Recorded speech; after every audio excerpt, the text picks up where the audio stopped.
Welcome to the next segment of our first class of the new Mazal series, Living with Your Wisdom. Okay, let's give an introduction to the book that we're going to be focusing on for the however long the series goes. Again, I don't want to just blot out my face here, but Otzer HaMazal, the storehouse repository. A repository of Mazal. And let's focus on, again, the cover of the book. I really like, this is the essence of it. The question is, what is Mazal? Right? Is it astrology? Is it avodah zarah, witchcraft? All of these things that we've heard? No. Number one, astrology is technically not forbidden by the Torah. It requires that you do it right. But even that is not what this is. That is the mazalot, which is not Mazal.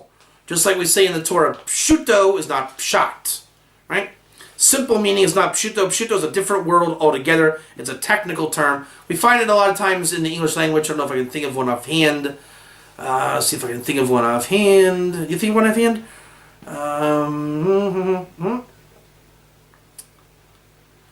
The vulgar term for lamp has become light. That word light is not the same when the physicists are speaking of the light of creation, right? They're not saying a lamp. One is a vulgar term, one is a proper term. Mazalot is a bit of a vulgar term from Mazal, and even Mazal is a vulgar term for it comes from the language nozel, to drop. Now, let's say don't call it vulgar, call it hishtalshelus. Right, the sending down or generation after generation, a copy of a copy. Because that is the essence of the Kabbalistic world. There's God, yonder up high, and He creates. And He creates by lowering and lowering into this world until ultimately He will settle into the temple, much like the world of Atzilus, divine emanation, comes down between the two Kruvim, on the Holy Ark of the Covenant, without any lessening of that light. So God will dwell in His temple. Will we recognize God? We will recognize levels of vulgarity, or klippa, or our own limitations. But God is there, right? God will be with us in the third temple. What that means is hard to say because we will have a hard time recognizing that. We will spend the eternity coming to recognize that. With that said, Mazal then has a lessening effect too. It's God's light coming into this world, the light, lamp, whatever you want to write, but it's the light comes in this world in the form of thought, on the lowest level of God's light. Beyond that is not really applicable to the realm of mankind and his brain. We are not that smart, because it's not even a smart issue. There's a level beyond the brain. That's why Keter, the highest level in Kabbalah, is the crown, which is obviously on the head, but not the head itself. We don't know fully what the crown is. We know the bottom of the crown, that which sits on the head. Therefore, the Mazal comes down and down and down to where it's a very holy thing in Judaism and Torah. It's how life just spontaneously happens, right? It's the goodness of life. It's the blessings of God that come to you. It's the shefa or bounty that God sends to you, that with wisdom you're able then to receive from God. That's the essence of Mazal. To be wise enough in the language that God speaks to you, your bounty according to your name, through emissaries directed to you, you learning your wisdom through your name, you then have the wisdom to receive and connect from God. I can give you a perfect mashal. File from computer A is being sent to computer B. Send file. How do you send the file? How do you say it? The program is sending the file in increments, like 2 kilobytes, 3 kilobytes, until file transfer complete. There's a language. Every computer program has a language. The file is then broken up, much like beaming in Star Trek, right? It's very similar to that. And if you were to beam, like in Star Trek, you have to break down the body and then reconstruct it through passing code in the place of destination. That's how they, in the Star Trek canon, how they explain beaming technology. With that said, God is beaming to you your shefa, right? Your stuff. Idolatry says, give me raw stuff. Girls, drugs, party, and the lowest crude level. Now that's not going to come from God directly. Even though everything does come from God, even if it's a test, right? That guy is sinning, and God will allow him to sin. And God will then say, I will punish you for sinning. In a very kind of draconian way, I'm aware of that, but for the sake of discussion, then there are idolatrous emissaries that will come to fulfill that job. If you'd like to be a partner with the Satan, Bavakasha, have a good time. You'll enjoy your lot in this world, and you will be blotted out of the world to come. Higher levels of idolatry.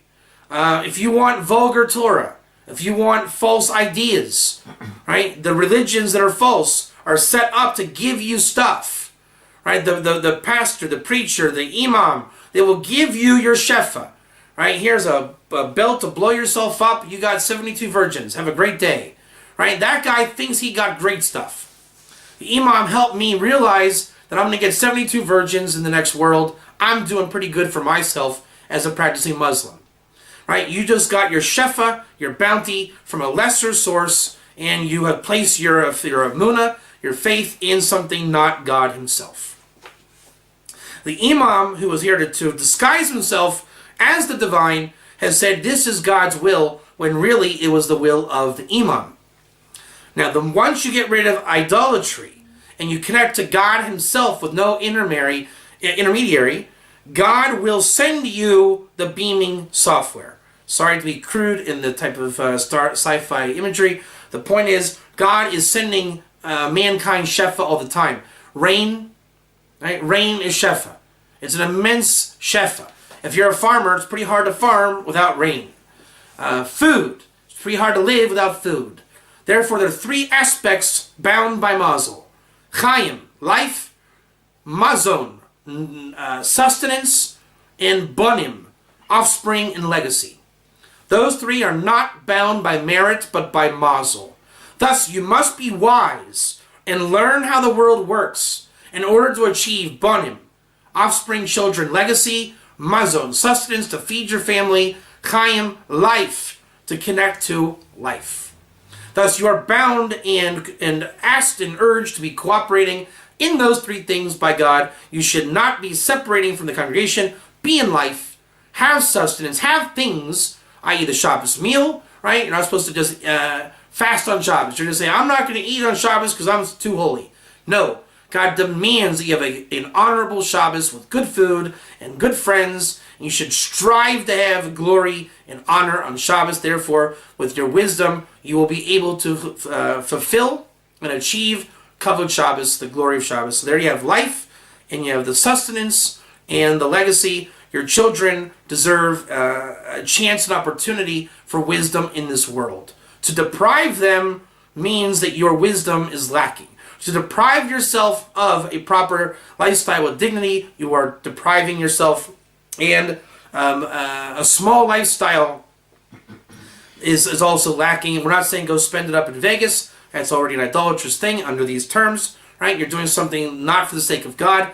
Here, life would be, let's say, to have enough life, interactions, networks, to be able to be a light to nations, to put out Torah, make connections, travel the world to spread the word of God. I think Abraham would be the exact example of that. For that reason, God said, step out from the constellations. Abraham did, and he achieved Isaac, his son, Bonim. He had sustenance, the bread and wine of Melchizedek, and Chaim. He was able to then have his tents of Abraham, the first ger, to spread the Torah of God. With that said, we can understand now what Mazal is. Do you now understand what Mazal is better? So it's that flow, the dripping, lowering into this world, right? You don't want it to get so dirty that it's already, like we say on Shabbos. You can have food on a flame on Shabbos to a certain point. How do you know when you can put food on fire, Erev Shabbos? When it's called Machul Ben Drosai, when it's a third cooked. And there's a level that when it's already too cooked, when it's burnt, it's called Mitztamik Viralo. It's burning to its detriment. And when something is on the stove and it's burning to its detriment, there's room to maneuver that article on the stove in certain permitted ways in Shabbos. The cholent basically is going to start burning. It's getting smelly. That's already to it. Anything more it's going to cook is to its detriment. Thus, if you're going to stir the cholent, if it's with stomach viralo and you hasten the cooking, that's not good. That's not called cooking. That's called ruining it. Don't let your shefa become with stomach viralo. Don't ruin your shefa. Right? If you have good things coming to you, let's say hana, and enjoyment. Enjoyment is recognizing God. We say that if you fulfill Shabbos, the reward for Shabbos is you get to delight with the Shekhinah. Right? You are aware of God's providence in your life. You're living Mazal all the time. If you're choosing to not do that, God will show you the Mazal on the backside. Right? You're at Vegas and you just can't lose. Go you. That's already now Avodah Zarah. Right? That's witchcraft. You're seeing divinity, but it's treif. And you're not going to recognize God. You're going to recognize you. You're the one that causes the divine actions to come. So now you're going to get the pleasure in the form of females, drugs, all these things. Don't let it go there. Because you're able to get those things by your koiches, your powers that you invested in yourself. You didn't realize that God gave them to you, not for this to go down further, but to look up, to find God. It never got dirty, and you were empowered by God to not make magic happen, but to allow God to emanate to you that which is meant and bound and set for you. The book is the book about Mazal. It's actually Mazal how I found the book. I was in the bookstore, coincidentally enough, and I've been working with Mazal, teaching Mazal, and there it is, on the bookshelf. The Encyclopedia Mazal. I mean, if that's not Mazal, and I quit. I don't know what is. Is it kosher? So once we have made the precedent that it's not witchcraft, it's not astrology, it's not stars even, it is only the spirituality that enters this world. That is another way of explaining Kabbalah. Kabbalah is kosher by every Torah authority on the planet. With that also said, how do I know that? Kabbalah is authoritative. You can say I heard that the Zohar is not kosher. Some say God forbid. Kabbalah is not kosher, God forbid. All the things that we say is a Mazal thing. And we're going to close the segment with, there's about 40 different approbations in here from the greatest rabbis in the time this book was written. Right? I forget exactly what year it was done. I want to say the 90s. I have to look inside. There's every major, classic, authentic, yeshivish, Orthodox rabbi gave an approbation. They are not Reform rabbis. They are not weird rabbis. They are not fringe rabbis. This is classic Das Torah, and like Das Torah, it should be treated as such. These are holy ideas and concepts, and I'm proud to be able to give them over best I can. It's a tremendous work. And I'll close with this, that it's interesting that if the Sefer Torah is bound by Mazal, so all Torah that you learn came to you by Mazal. Right? When you were at the bookstore and you had a book, How to Parent in Today's Ever-Changing Times of Yiddishkeit, right? And you say, wow, I was looking for that book. That was for you.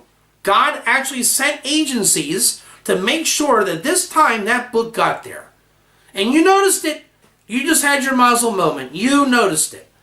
So all your Torah comes to you in the guise of people and articles and actual words of Torah. The entire world is sent to you to teach you Torah, which is none other than the Torah you learned in the womb, which is your name, your Mazal, your wisdom. What's on the Torah? Letters. So if you're going to look at it, the Holy of Holies, where the Shekhinah dwells, there was the Ark.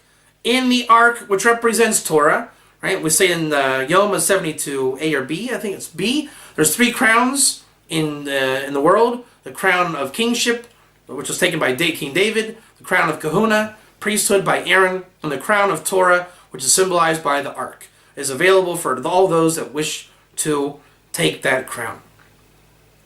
Inside the Ark is the 10 Commandments. In the 10 Commandments are the letters of Torah.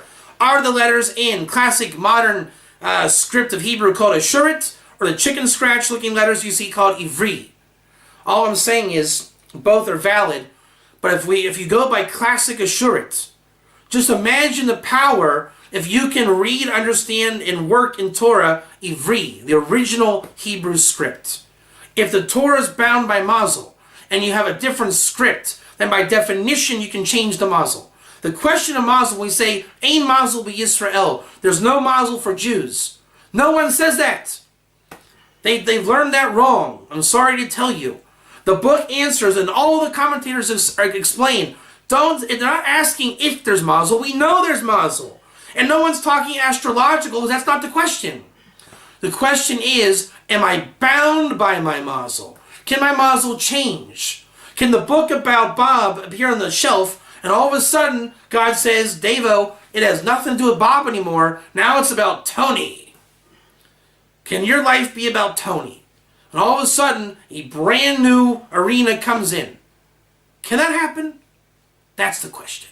They say it can, but only under certain conditions, i.e. merit, much merit, or prayer, knowledge, study, and this is what the letters represent. Right? If you can make such a change, a tshuva to God, to say, I love your Torah so much, I want to learn it in both styles of script.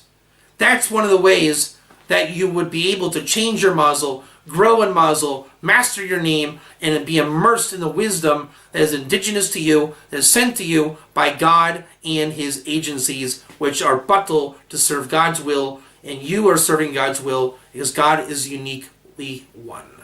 Thank you.